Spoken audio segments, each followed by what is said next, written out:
James Lynch here. He doesn't need an introduction. Sean Strickland. What's up, man? You're looking extra sharp today. I appreciate that. I thought you were going to call me something else, so that's we're off to a good start. Classy, bro. You're looking classy, man. Fucking Canada, bro. He's trying to represent, dude. He's on that work trip. Yeah, for sure, for sure. Mrs. Lynch. Yeah, it's all good, man. Hey, good to see you. How cool is it going on Joe Rogan's? Tell me how that all got set up. Did he must have hit you up, I guess. Yeah, no, I think he might have, slid in my DMs and we talked about it. Yeah, Joe Rogan, dude. I've known Joe Rogan for a minute now. It was cool, dude. Yeah, he's a stand-up guy, man. The problem with me and Joe Rogan, dude, we all kind of believe the same. We're both like libertarian leaning. We're anti-war, so after a while, it just becomes like, yeah, man, the government, right? Biden, we don't like that fucking guy. So every now and then, I just try to piss him off just to get the conversation, give me some entertainment. Anything surprise you about talking to him, like in that format? Nah, man, Rogan's a solid guy, dude. That guy hears a lot of crazy. I will say that did surprise me. Dad's an architect. When I was telling the stories about, some of the shit I grew up and you could see his fucking face, I'm like, Rogan, the fuck, man, you're a comedian, bro. This is your life, man. This should be like right on the board with you, man. But yeah, Rogan, he's a solid guy, man. He's a solid fucking guy. And you're solid too, man. What a win that was a couple weeks ago over Abus. You sort of talked about it on Rogan's podcast, but the way that was all set up with his manager watching you spar and stuff, did you have a bit of a chip on your shoulder going into that fight? So, man, the thing about Ollie, dude, it's fucking weird. I mean, Ollie has a rough past, dude. Like, I hope when I see chip on the shoulder, no, I don't give a fuck. Every fight's equal, man. It doesn't matter who the fuck I could be. I could go fight a fucking grandma on the street that cut me off, or I could go fight a UFC champion. Like, it's all the same. But with Ollie, man, there is some questionable shady there, dude. And like I said, I don't know if this happened or didn't happen, but I heard that he may have bet somebody, like a personal bet. Like, oh yeah, and then it ended up falling through. And I don't know if it did or didn't happen. But just kind of rough, dude. You watch me spar, and the next thing you know, it's like, hey, 3 weeks later, we got this guy we want you to fight.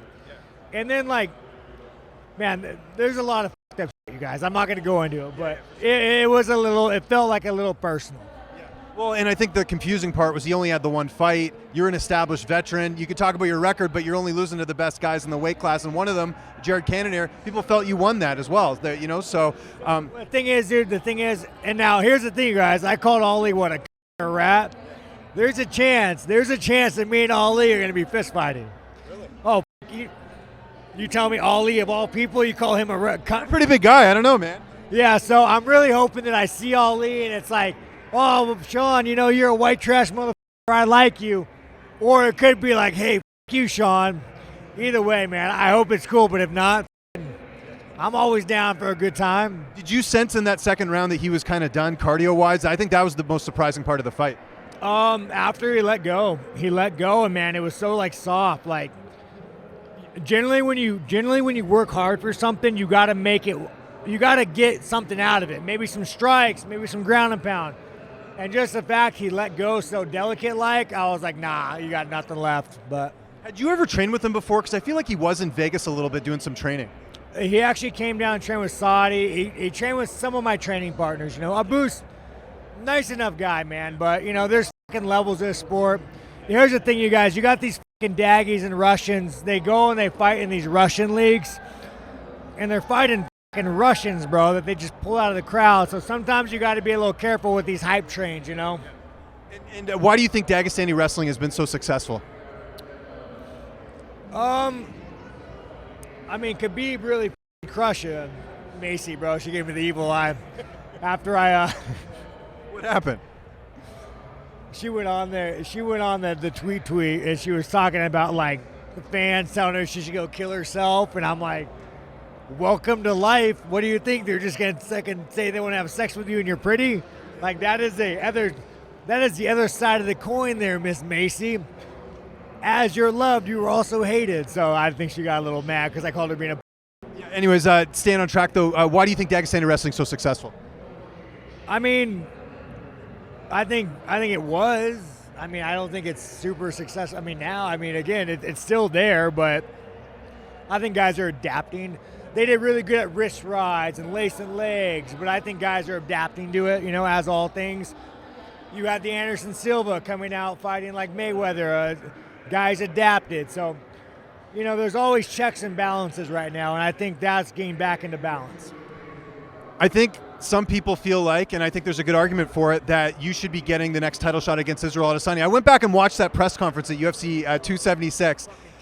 What? You guys were going back and forth, and I think that was the most entertaining part of that presser last year, even though you guys weren't fighting. Do you think that helps your case as well as the fact that you just got to finish? Yeah, I mean, I don't know. I beat Cannonier in the eyes of the fucking scorecard. I hope it does, but man, Izzy's such a don't you think because of the matchmaking we've seen, like they're giving Ikram Paulo Costa, they gave Abus you, it's more, and Colby's fighting, it looks like Leon Edwards, and the reason I bring that up is because it seems like the UFC's more concerned with entertainment as opposed to merit. I know Jared beat you, but you also came off a finish, and everyone's talking about you right now. No, again, that's the fight the fans want, and man, Izzy's such a fucking you guys. Have you seen him this week? No, I just can't wait for a weigh-in. I want to get a little Chinese flag and write on it and be like, here you go, you forgot your flags. So what was it like? I know you guys all you and him both used to be under the same management. Was there ever any like talk of like trying to keep you guys away from each other? No, again, you guys, I have no issues with Izzy. Like Izzy could sit down right now, I would say hi to him. He's one of the greatest kickboxers in the world. Like, I don't deny that. I'm just saying who Izzy is as a person is a little so, Has there been any dialogue with the UFC as far as your next fighter? I guess they're going to wait to see what happens tonight with Drakus. We're going to wait.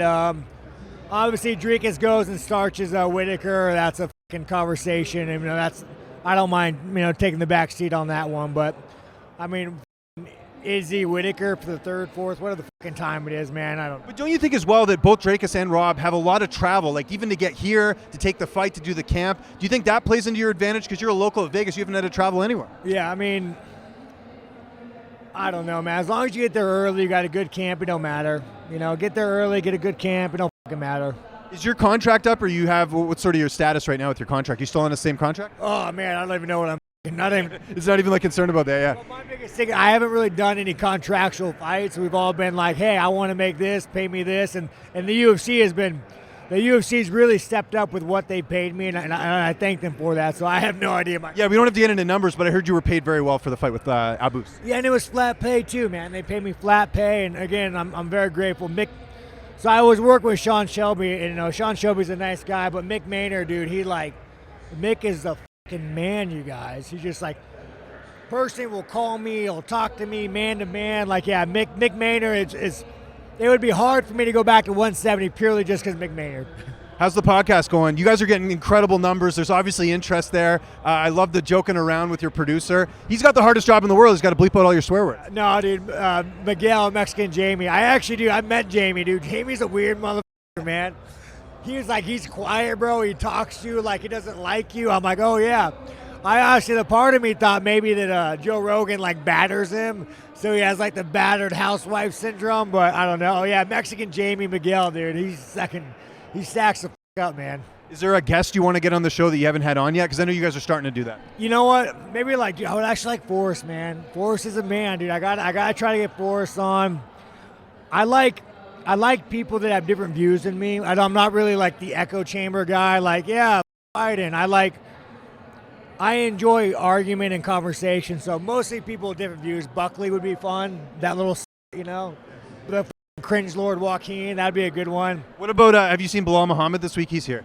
Oh, Belal, that guy's a definite. That video was kind of funny in the sense that you just started filming and the look on his face, there's that second of where you can just see he's like, what the hell? And then Nixa kind of, breaks the ice a bit. Well, it is with Belal, man, the motherfucker just runs his mouth on the tweet.